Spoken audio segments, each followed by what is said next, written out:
4 planes spanning out over a continent of unknown territory larger than Texas, California, and Arizona combined.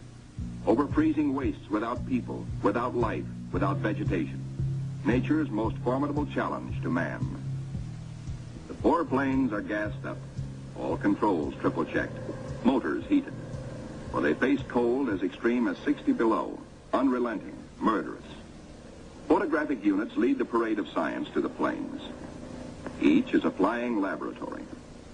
The cameras are the trimetricons and the K-17s that spied out enemy secrets during the war. Now each plane carries 250 pounds of film to record some of nature's last great mysteries. The war's secret radar magnetic detectors are here too, bolted on like bombs. In war, their electronic impulses spotted minefields buried deep under the surface. Now they will read far below the ice, detect and identify minerals, coal, iron, precious ores. Byrd gets the words, "Ready, sir." He boards the leading plane, gives the command, "Take off." Crews hasten to rock the ships and thus free the skis frozen to the ice. Now all the work that has gone before, the planning, the task of preparing ships, of training men, the perilous voyage through the ice, now all of these investments of time and sometimes of suffering are come into focus. Takeoffs were non-stop flights over the desolate, danger-studded wastes of Antarctica. Flights of great distance, the equivalent of, back at home, winging non-stop from the Canadian border to the Gulf of Mexico. Aviation is all important in the Navy's Antarctic exploration, just as aviation is all important in a modern Navy that must be strong under and above the sea, as well as on it.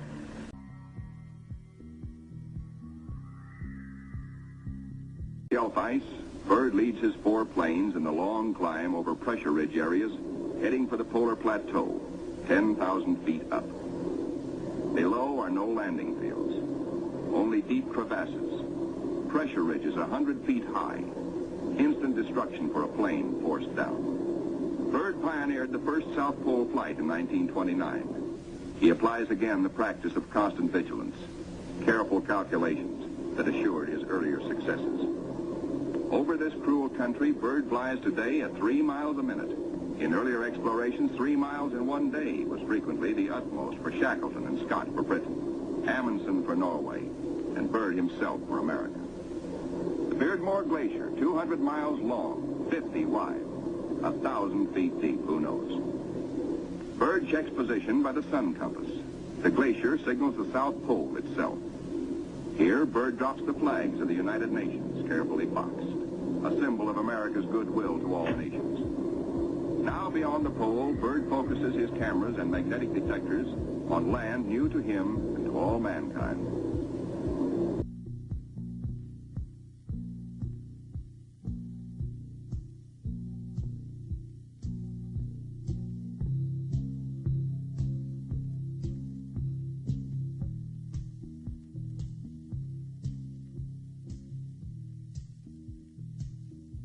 The pilot, Commander David E. Bunker, wipes his frosted windshield, a constant source of trouble in polar flying. He is over the Shackleton ice shelf, named for the great English explorer who kept returning to the Antarctic until death, so often escaped, kept its rendezvous with him. The smooth shelf roughens. Dark rocks, called nunataks, appear above the ice. Then rugged mountain ranges as far as the eye can see. Byrd's planes, deep into the unknown, are the eyes of civilization, recording, evaluating, mapping. Plateaus, mountain ranges, with peaks 20,000 feet above sea level. The trimetricon lenses, clicking overlapping exposures every 3 seconds, photograph from horizon to horizon. Coal, a mountain of coal. Byrd later declares Antarctic mines, if once tapped, could supply the world's coal needs for centuries. These official motion pictures can give only a cross-section of the miles of photographic records accumulated on this expedition by the Navy. The exposed mapping film will take 5 years to assemble. Amplifying these are the radar magnetic detectors, accurately recording mineral discoveries of immense value for the future use of all mankind. England, Norway, South Africa, Australia, New Zealand, South American countries, and Soviet Russia are claiming Antarctic territory. United States recognizes no claim and so far has made no formal claims for itself. But international policies cannot concern the Admiral now. His duty is to keep his flying laboratories functioning, to fulfill his dream of a lifetime. The word "gas half gone, sir," comes from the engineer tabulating fuel tank readings. Byrd radios his pilots, return to base. By the third leg of their triangular course, the planes head back for Little America. Byrd's plane takes the widest swing fuel permits as the lenses of the Trimets continue recording new territory. This is the last big flight. Byrd is determined to record the maximum possible. One by one, the planes swing in over Tent City. Flight operations checks them in and safely down. Plane 2, plane 3, plane 4. But not plane 1. Byrd's plane is yet to be accounted for. Byrd is missing.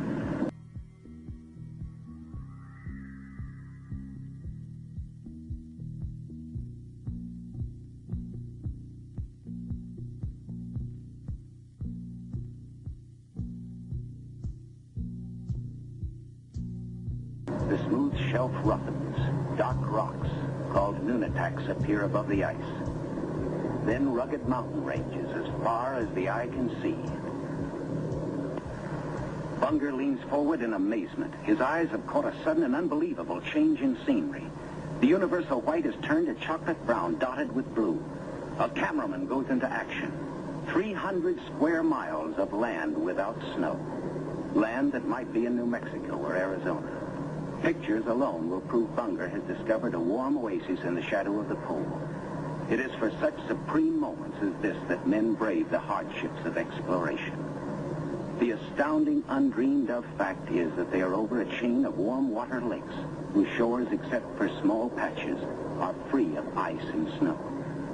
Commander Bunger circles the largest lake in sight, 5 miles long. He comes in to make a landing.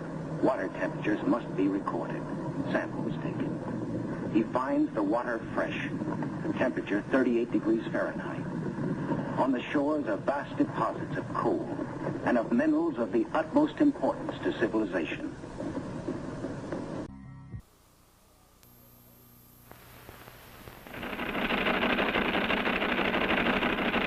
It's time for the Longines Chronoscope, a television journal of the important issues of the hour, brought to you every Monday, Wednesday, and Friday. A presentation of the Longines Whitnor Watch Company, maker of Longines, the world's most honored watch, and Whitnor, distinguished companion to the world-honored Longines. Good evening, this is Frank Knight. May I introduce our co-editors for this edition of the Longines Chronoscope? Larry Lasser, CBS News correspondent, and Kenneth Crawford, National Affairs Editor of Newsweek magazine. Our very distinguished guest for this evening is Admiral Richard E. Byrd. The North Pole used to be a no-man's land, but these are the days when, by buying a ticket on a commercial airliner, you can fly across the North Pole and drink a cocktail at the same time. Yet only 60 or more years ago, about 35 years ago, our guest tonight found out whether there was any land north of the North American continent. He made that first discovery flight, and I must say that Admiral Byrd, our guest tonight, is not only our greatest living explorer, but he's been an inspiration to countless Americans. Admiral Byrd, you've been to both the North Pole and the South Pole. Is there any unexplored land left on this earth that might appeal to adventurous young Americans? Yes, there is. And not up around the North Pole, because it's getting crowded up there now, because they find out it's really usable, not only to live in, but militarily. But strangely enough, there's left in the world today an area as big as the United States that's never been seen by a human being. And that's beyond the pole on the other side of the South Pole from Middle America. And I think it's quite astonishing that there should be an area as big as that unexplored. This is a tremendous So challenge. there's a lot of adventure left down at the bottom of the world. Well, Admiral, do you hope to see that? I do.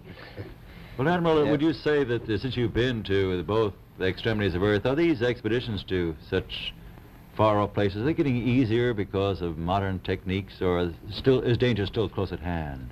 Well, it's a little risky, but nothing like it used to be with the old slow planes. and the small cruising radius where we had to put down bases. We replaced the dog teams, and of course that was a big improvement. But now the planes go much faster and they are safer, and they have a much bigger cruising radius. You haven't got the danger of a terribly heavy load. Admiral, an expedition to which I believe you're the advisor is now en route. What is that expedition doing? Well, that's the icebreaker Atka, and it's a reconnaissance expedition. It's going down to the South Pole area to make certain observations and to look for some bases. They will be back in April, and they will report back, and upon the information we get from that undertaking, we will base the bigger expedition that's to follow. Is that very definitely planned, or is that... That is being planned right now. So I'm willing to say to you that there will be a number of expeditions that will follow, I think, year after year, at the bottom of the world, because the government has really become interested. Well, Admiral Byrd, I can understand, I think everybody can, the interest in the North Pole because it's so near our greatest challenger, Soviet Russia, but why this interest in the bottom of the world? Nobody living down there, is there? No, it's pretty cold. There's only one permanent resident, that's the emperor penguin. The little ones live further north. I tell you one reason they're interested. It's by far the most valuable, important place left in the world for science. That's why the scientific groups all over the nation are really interested.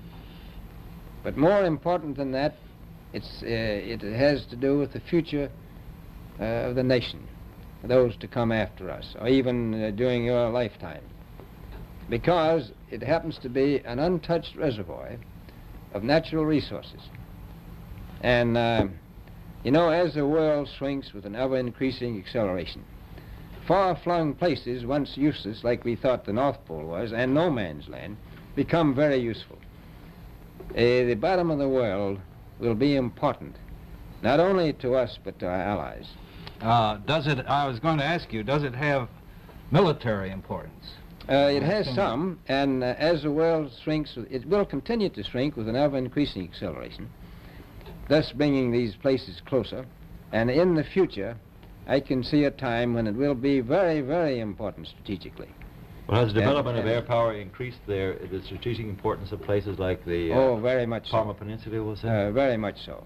Even now, if anything happened and we lost the Panama Canal, we would have to control the islands just north of Antarctica, which are part of Antarctica, then between there and Cape Horn. I've heard it said that there are 7 continents in the world, and one of them has never been seen by a woman, and that's Antarctica. Is that actually true? Well, if the Parma Peninsula is an island, as far as I know, that's true. No woman's ever stepped foot upon the Antarctic continent, and it's the most peaceful place in the world. Well, I'm sure that won't last very long. I understand that now that you're working with the Arnold Bread Company in charge of frozen foods. Now, is there any future for frozen foods down these frozen extremities? Well, I think the human race can be helped by that. This was thought out by Dean Arnold, who's, in my opinion, a great humanitarian. He learned that we went down there after 4 or 5 years and finished a meal that we had left there on the table when we had evacuated Little America. Everything was perfect, including the bread. So he got the idea of this frozen bread, and already he sent some to Europe, and it worked very well over there for some of the starving people. So you can store it down in the Antarctic, and against the lean years, and you wouldn't have any people in the world really starving if you did that. Yes, in the event of an atomic war... You'd stay there forever. Admiral, you speak of the resources of Antarctica. What are they? What are the natural resources there? Well, we've found enough of coal within 180 miles of the South Pole in a great ridge of mountains. It's not covered with snow, enough to supply the whole world for quite a while. Well, that's the coal. Now, there's evidence of many other minerals. We are pretty sure there's oil. Now, that coal shows the bottom of the world now by far the coldest spot in the world. Where that cold is gets 100 below zero in the winter. Well, It was once tropical. So we think there's oil there, and there's evidence, probably uranium there. is it any secret? Is there uranium there? That would be the only thing that would be practical to actually go after, I suppose. Everything else would be economically unfeasible, wouldn't it? Well, as we recklessly expend our resources, the time will come when we'll have to go after that stuff down there. Well, you know, I avoided what you said about uranium. I'm not sure about that. I don't want to have the world fighting over the Antarctic. Admiral Byrd, is there a competition among other nations to try to get information about Antarctica and possibly to secure some of these resources? Well, yes. There are now 7 nations very much interested. Russia is interested tremendously. That I'm sure of. Australia has an expedition down there. The Argentine, the Chile, New Zealand, Britain, and so on. Now, you can understand those people down there being interested because they live down there, the New Zealanders, the Argentinians, the Chileans, and Australians.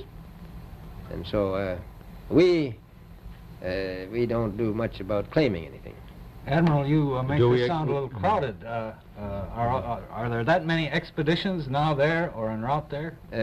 Well, you know, as I said, it's the most peaceful place in the world, but I don't think it will be for long because of this intense interest on the part of other nations and this nation.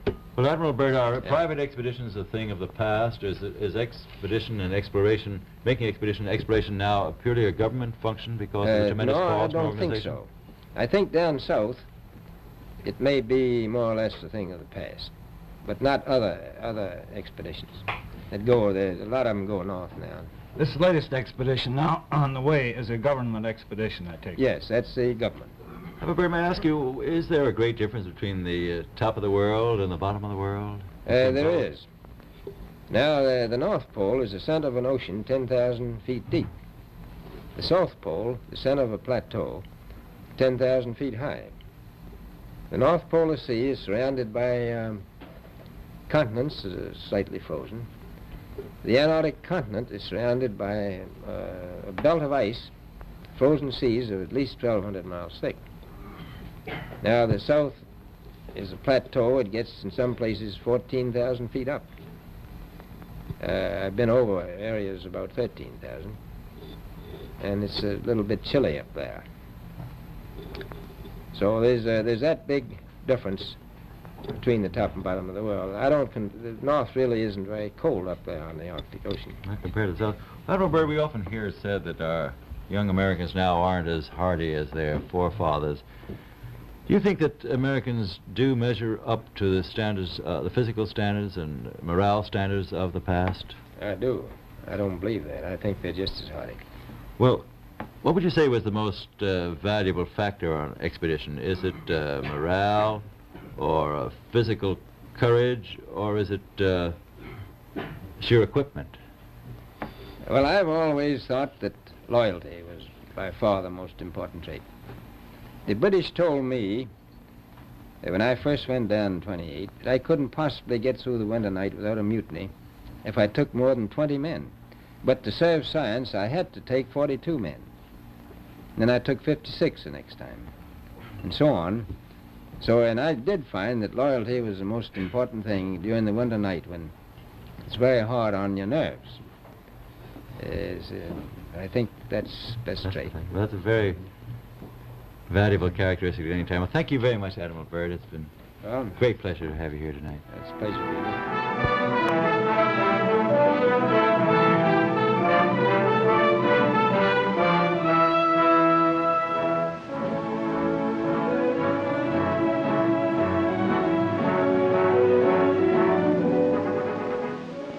This is Antarctica, nearly 6 million square miles of ice-covered wasteland, larger than the United States and Europe combined.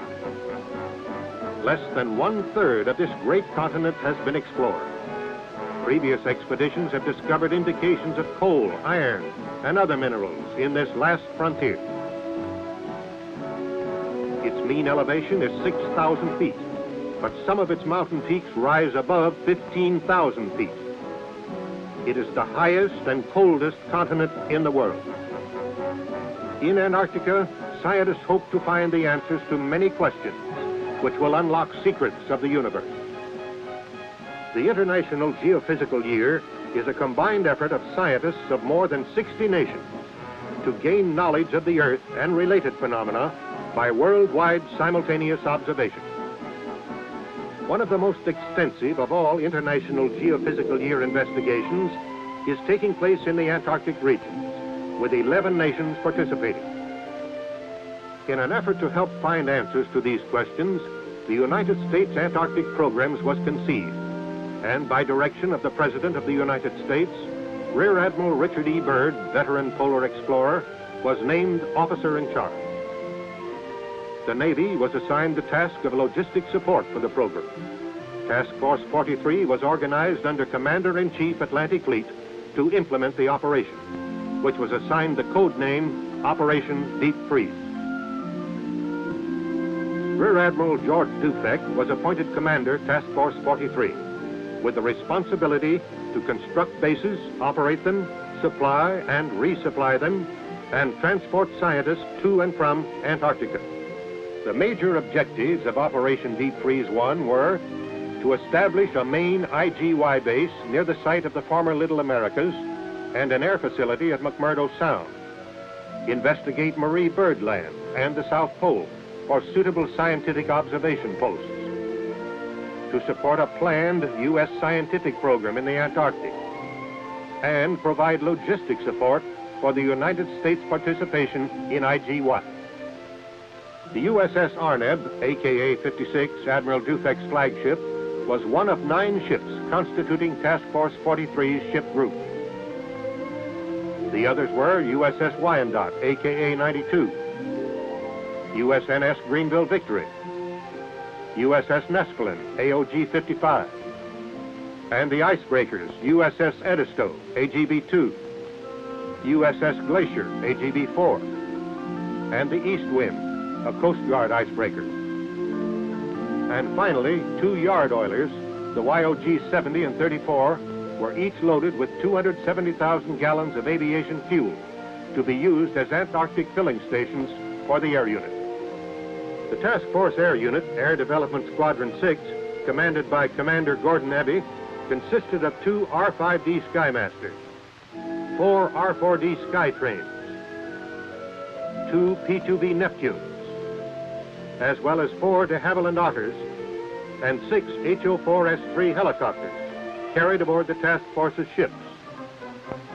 At the Atlantic Fleet's Construction Battalion Center, Davisville, Rhode Island, a special mobile construction battalion was commissioned by Admiral Dufek, with Commander Herbert Whitney, commanding officer of the unit. These Seabees had the responsibility of constructing all of the bases in the Antarctic. They were trained in cold weather construction. But the Antarctic, notorious for its unpredictability, will pose many problems for them. Here, Commander Whitney reads his orders, assigning him as commanding officer. Mrs. Dufek is accorded the honor of carrying Old Glory in the changing of the colors ceremony.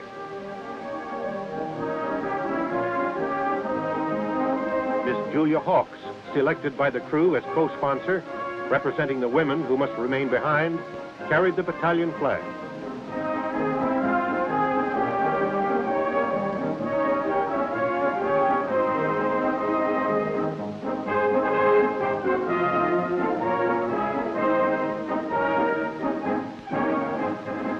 Families and friends are afforded an opportunity to see some of the unique equipment that will be carried on the expedition. It's a 10,000-mile trip down there.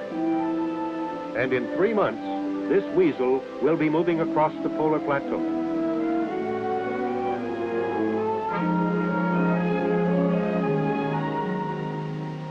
Junior checks it out, while Mom inspects this tent.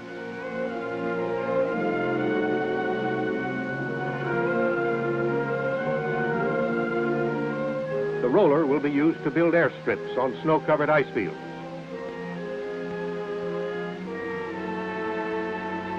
A winterized portable building. This will be used on the trail for a mess hall and radio communication. In August 1955, the task of receiving, packaging, and loading the ships of Task Force 43 began at Davisville, Rhode Island. Here were loaded an estimated 20,000 measurement tons of cargo, bulk petroleum products, and the Antarctic life preservers, sled dogs. The first departure at Davisville in early September was marked by the excitement and sadness of farewell. Many of these families will be separated for over a year, and the separation will be spanned only by intermittent mail and wireless communication. From September until mid-November, this scene was repeated as task force ships departed from various east and west coast ports. On November 14th at Norfolk, Admiral Byrd spoke at departure ceremonies for the Arneb, Admiral Dufek's flagship. En route to polar waters, the icebreaker Glacier passed through the Panama Canal, where she took aboard a load of bamboo. Later, at sea, the bamboo was cut into strips. It will be used as trail and supply dump markers in the deep snow. Other preparations for the expedition were carried on at sea. Here, sleds are being rigged. In equatorial waters, the routine was interrupted by the traditional ceremonies conducted by King Neptune and his court.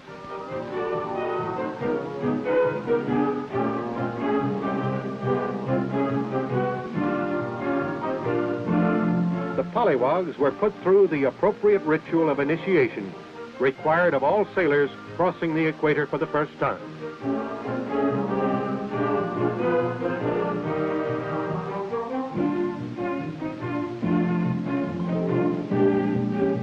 Among the Operation Deep Freeze personnel were several foreign officers. Here they inspect the Navy's newest and most powerful icebreaker.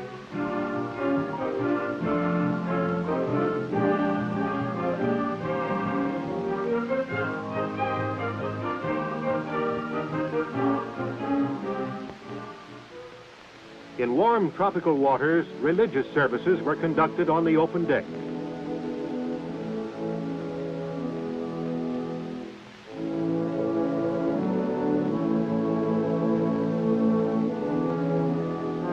And on at least one occasion, the ship paused far out in the Pacific, while crew members took a dip and acquired tans that they hoped would last out the Antarctic winter.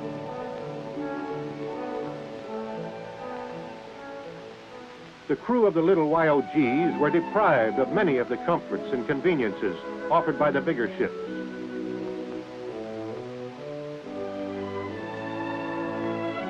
Here a line is shot to the vessel, and a high line is rigged to send supplies across. Two of these vessels were towed to the Antarctic. Life aboard them was rough, wet, and lonely. Thanksgiving Day aboard the ships was celebrated in the South Pacific, far from a supermarket. But the ship's mess tables were amply provided with the traditional bird and trimmings. The USS Glacier arrived at Port Lyttelton, New Zealand, December the 7th, 1955. Here she was joined by Captain Gerald L. Ketchum, Deputy Task Force Commander, and Admiral Byrd. On December 10th, the Glacier began the final leg of its journey to Antarctica, as hundreds of New Zealanders gathered at the pier to bid the ship and its crew a bon voyage. 6 days later, the Glacier received her baptism of ice near Scott Island, when she entered the ice pack. December 18th, the task force sighted the Antarctic continent, when Mount Erebus, the only known active volcano in the Antarctic, towering 13,000 feet above McMurdo Sound, came into view. The Glacier moored to the ice, and its helicopter flew a survey party ashore to find an area on the bay ice suitable for a long, flat runway that would support the weight of the large planes of the air unit. Commander Abbey and Commander Whitney surveyed an 8,000-foot strip of ice at the south end of McMurdo Sound. They tested its thickness with a gas-powered chainsaw to determine if the ice would support heavy planes without skis. This site was found to be suitable. It was located immediately north of the 1902 expedition camp of Royal Navy Captain Robert Scott, leader of the second party to reach the pole. Food stores left here by the Scott party over a half-century ago were found to be perfectly preserved and quite edible. The glacier then unloaded vehicles and materials for the establishment of a temporary base camp to support Seabee and air contingents until permanent buildings were completed. Some permanent inhabitants arrived to discharge their ambassadorial duties by greeting and entertaining the visiting delegation from the United States. The emperors are the best-known year-round inhabitants of the Antarctic. Penguins are equipped with built-in toboggans for traveling over the snow. This Adelie penguin rookery was located less than 1/2 mile from the glacier's moorings. With the completion of the airstrip, Captain Ketchum and party transferred to the ice to await the arrival of the Edisto. From this ship, he would direct operations in the area. The USS Edisto arrived soon after the glacier departed McMurdo Sound to furnish logistic support for air operations and construction parties. The offloading began immediately. Supplies, equipment, and materials were unloaded for transportation to the temporary camp and airstrip sites. The sled dogs were happy to be in their element and were eager to go. Surface vehicles began moving materials over the bay ice to the airstrip and permanent base site. December 20, the aircraft made their fly-in, guided along the 2,200 miles by ships stationed at 300-mile intervals. 4 aircraft arrived without mishap. Headwinds forced 4 of the smaller aircraft to turn back to New Zealand. Aircraft have now flown non-stop from a large landmass into the Antarctic continent for the first time in history. The glacier proceeded from its ocean station to Scott Island, and on Christmas Day, rendezvoused with the other ships of the task force north of the ice pack. Rear Admiral Dufek greeted Admiral Byrd as he transferred from the Arneb to the glacier to command the transit of the task force. The mighty glacier led the column through the ice pack. Clearing the pack 4 days later, the task force was met by the Edisto, which led the Wyandotte and Nespelin into McMurdo Sound. The glacier escorted the Arneb and Greenville Victory on to Canaan Bay, 450 miles to the east. December 28th, the Wyandotte and Nespelin arrived at McMurdo Sound and sent a mooring party ashore to bury timbers, called dead men, for attaching the ship's mooring lines. After the long flight from New Zealand, an even more hazardous task was undertaken. Aircraft taxied 30 miles directly to the tanker Nespelin to expedite flight operations and take full advantage of the little remaining good weather. Refueling at the ship, the aircraft were on ice only 4 feet thick, over water 1,800 feet deep. A temporary camp was established and air operations commenced immediately. An R-5D using wheels rather than skis makes a jet assist takeoff, beginning a long-range exploratory mission. In less than 1 month, pilots of VX-6 mapped and photographed over 1 million square miles of territory, never before seen by human eyes.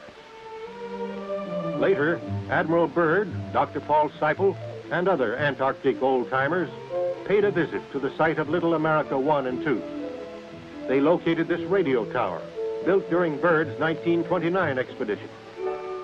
When first erected, it stood 75 feet above the surface of the snow. On January 4th, 1956, Little America was officially commissioned by Admiral Byrd and Admiral Dufek. The glacier, after carving out a mooring in Canaan Bay for the cargo ships, was ordered by Admiral Dufek to McMurdo Sound to assist Captain Ketchum. For 10 days, the Edisto and the Coast Guard East Wind attempted to cut a channel through the ice of McMurdo to within a reasonable distance of the base site at Hut Point. During this time, only 14 miles had been gained. The glacier went to work on the ice. It takes immense power and tons of weight to accomplish the feat of crushing acres of ice, ranging from 10 to 12 feet thick. These scenes, taken from the ice, show you the power of the glacier. An icebreaker, contrary to popular idea, does not break ice by cutting through it, but is so designed that the bow will ride up on the ice and, in a porpoising action, the sheer weight of the ship crushes and cleaves through the ice. In 48 hours, she came within 6 miles of the base and established an offloading point and a turnaround circle. The 30-mile artery through the ice was named Glacier Channel. Since bay ice did not move out into the open sea as anticipated, it was too risky to bring the cargo ships into the channel. Therefore, the 3 icebreakers were required to shuttle supplies from the ships through the channel to the offloading point. Here at Glacier Point, the cargo is unloaded for transfer to the base site. The unloading operation involved a calculated risk. The Glacier's cargo handling equipment, designed for only 12 tons, lowered a 24-ton V8 tractor. The risk paid off. Cargo moved the 6 miles to the camp, loaded in tractor trains. This operation involved many hazards because of the treacherous bay ice.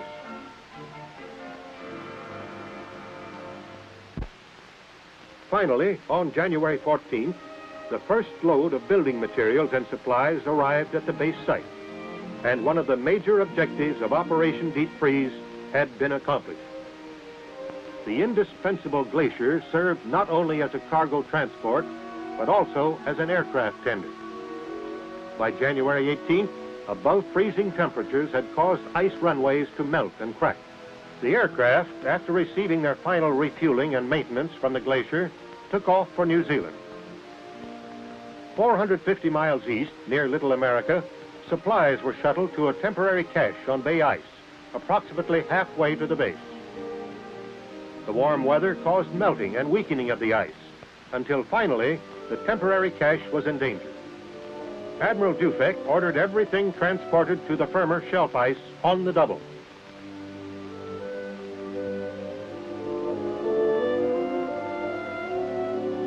Every available tractor, carry lift, and helicopter was pressed into use.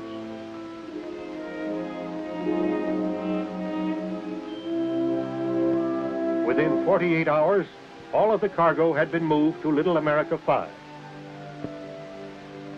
Only a short time before the bay ice broke up and floated out to sea. In the construction of bases, the Seabees lived up to their can-do reputation. With the building area leveled, foundations were laid for the special type buildings which would be the living, operating, and recreational facilities for a long, long winter night. Floors were laid and walls erected. They look thin, but special insulation and expert construction make them snow-tight. Roofs must be especially strong to support the heavy accumulation of snow throughout the 3 years' occupancy. Tractors cleared the area between the buildings of snow and ice so a tunnel system could be built.